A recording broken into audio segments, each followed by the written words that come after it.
હવે આપણી સાથે heavy electronic equipment manufacturing company Thermax લિમિટેડના મેનેજમેન્ટ આપણી સાથે જોડાઈ ગયા છે, જેમાં એમડી અને સીईओ आशीष भंडारी अपने साथ जोड़ाई गया है।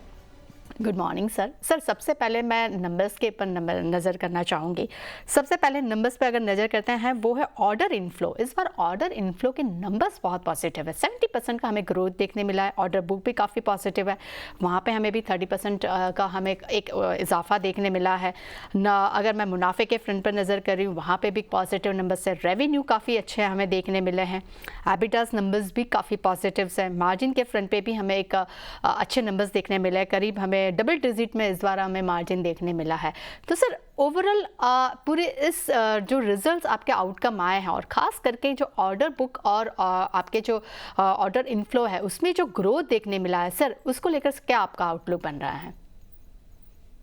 नमस्ते तुलसी जी, एंड आपको भी, आपके व्यूअर्स को भी। आपने ठीक बताया कि ये जो नंबर्स हैं उसमें अच्छे नंबर्स हैं, पर मैं थोड़ा सा उस पे बताना चाहूँगा कि क्या रीजंस हैं इन नंबर्स के पीछे। ऑर्डर्स में हमें इस क्वार्टर एक बड़ा ऑर्डर आया है, इंटरनेशनल है, जो कि करीब 1000 करोड़ का है। 2 पार्ट्स में आया है ये ऑर्डर, इसलिए डिफरेंटली बुक किया गया था, पर 1000 करोड़ का एक सिंगल ऑर्डर है। उसको अगर मैं निकाल दूँ तो फिर भी थोड़ी ग्रोथ है, पर वो स्टेडी ग्रोथ है, कोई बहुत बड़ा जंप नहीं है। और मैंने पहले भी कहा था कि क्वार्टर 1 में भी जो इंडिया के नंबर्स हैं उसमें थोड़ी-सी फ्लैटनिंग है, वो ट्रेंड Q2 में भी कंटिन्यू हुआ है। आगे का देखें तो एक्सपेक्टेशन है, अपॉर्चुनिटी पाइपलाइन अच्छी है, ऑर्डर्स आने चाहिए, पर जब तक वो आए नहीं हम बता नहीं सकते। और एक पूरा जो इंडस्ट्रियल सेगमेंट है वो एक्सपेक्ट कर रहा है कि इंडिया के जो प्राइवेट कैपेक्स है उसमें बढ़ोतरी देखी जाएगी सेकेंड हाफ में, और उसकी वजह से अच्छे नए ऑर्डर्स की भी आने की अपेक्षा है। मार्जिन्स में भी एक वन टाइम आइटम है जो कि महाराष्ट्र गवर्नमेंट की एक स्कीम है जिसके अंतर्गत थर्मैक्स को एडवांटेज मिला है, जो कि करीब 60 करोड़ और का एक मुनाफा हुआ है, जिसकी वजह से उसको अगर मैं निकाल दूं तो मार्जिन्स इन लाइन से थोड़े कम ही हैं। पर मेरे ख्याल से Q3 एंड Q4 में मार्जिन्स हमारे बेटर होते रहेंगे। 10% जो हमने इस क्वार्टर में दिया है वो नहीं, बट हिस्टोरिकल इंक्रीज साल ओवर साल वो बढ़ता रहेगा। तो मेरे हिसाब से सेकेंड हाफ थोड़ा सा वेट एंड वॉच है, बट जनरल बुलिशनेस एक्सपेक्टेशन है। और बैकलॉग थर्मैक्स का जो है वो अब अच्छा है, वो हम धीरे-धीरे लिक्विडेट करते रहेंगे। सर डेफिनेटली आपने मार्जिन के बारे में तो काफ़ी डिटेल्स में बात की है, बट सर मेरा नेक्स्ट क्वेश्चन आपसे ये रहेगा कि सर खास करके मैं देख रही हूँ कि जो लेबर स्टोरेज है, इलेक्शंस का इम्पैक्ट जो है और एग्जीक्यूशन जो डिले हुआ है, सर उसको लेकर आपका क्या मतलब कि कितना आपको उसके ऊपर असर देखने मिल रही है रिजल्ट के ऊपर, या तो आने वाले क्वार्टर्स पे उसका क्या इम्पैक्ट हो सकता है, उसको लेकर सर एशू में क्या आप आउटलुक देख रहे हैं? तो जो ग्लोबल इलेक्शंस है उसका इम्पैक्ट अभी तो ज़्यादा बहुत जल्दी है कहना, एंड इमीडिएटली कोई ऐसे इम्पैक्ट दिख नहीं रहा है। ओवर टाइम जब पॉलिसीज वगैरह पे ज़्यादा पता चलेगा तब इस पे चर्चा की जा सकती है। एग्जीक्यूशन डिलेज जो कि इंटरनेशनल उन पे डिपेंडेंट है, कुछ बहुत ही कम है। सिर्फ हमारा एक केमिकल्स का बिजनेस है जहाँ पे फ्रेट और ट्रांसपोर्टेशन में डिलेज हुए हैं, जिसकी वजह से हमारा इन्वेंट्री थोड़ा बिल्डअप हो गया और थोड़ा रेवेन्यू रिकग्निशन और प्रॉफिट रिकग्निशन थोड़ा कम था। वो मेरे ख्याल से Q3 एंड Q4 में वापस ठीक हो जाएगा।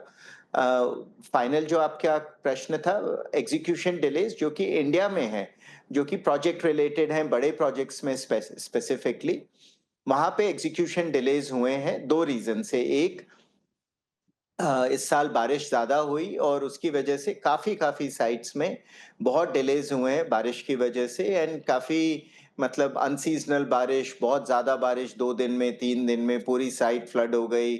ऐसे बहुत सारे इंसिडेंट्स Q2 में हुए हैं, जिसकी वजह से डिलेज हुए।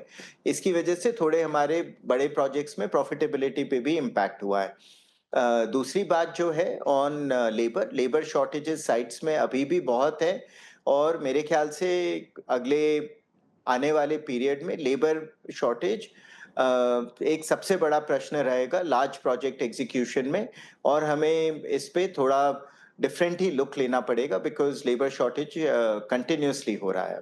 डेफिनेटली जिस तरह से आपने बात कही कि एग्जीक्यूशन जो डिले हुआ है सर, तो उस डिले की वजह से सर क्या आपके लार्ज साइकिल ऑर्डर्स और जो शॉर्ट साइकिल ऑर्डर्स है उसके ऊपर कितनी इम्पैक्ट आई है और उसका इम्पैक्ट आपके रेवेन्यू पर और आपके कैपिटल्स पे कैसा गिरा हुआ है? रेवेन्यू पे इम्पैक्ट हुआ है।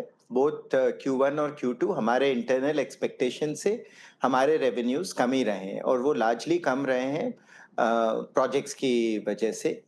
Q3 एंड Q4 में इससे खराब और नहीं हो सकता क्योंकि वेदर वगैरह पीछे की बात है। मेरे हिसाब से रिकवरी होगी, और जो हमारा बैकलॉग है वो जैसा हम एक्सपेक्ट करते हैं उसी टाइप से लिक्विडेट होता रहेगा।